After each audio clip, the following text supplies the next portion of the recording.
Kalınca sebepsiz bir başıma, hatıralar beynimde dans ediyor.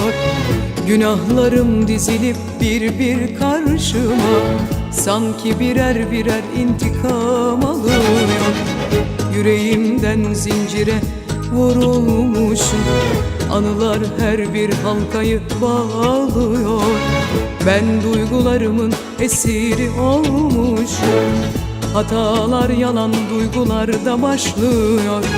Sen de benim hatalarımdan birisin, sen en büyük günahların bedelisin. Senin için harcanan zamana yazık, sen en güzel duyguların katilisin. Sen de benim hatalarımdan birisin, sen en büyük günahların bedelisin.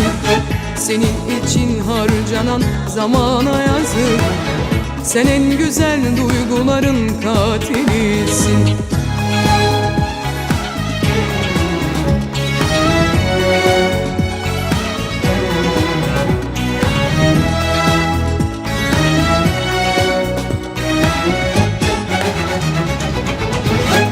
İstemem seni, ne sevgini ne kendini.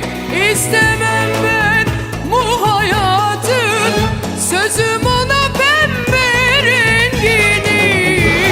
İstemem seni, ne sevgini ne kendini. İstemem ben bu hayatın, sözüm ona pembe rengini.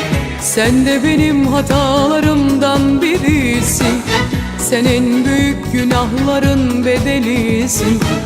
Senin için harcanan zamana yazık, sen en güzel duyguların katilisin.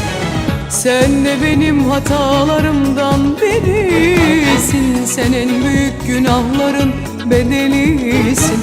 Senin için harcanan zamana yazık, sen en güzel duyguların katilisin. Sen en güzel duyguların katilisin.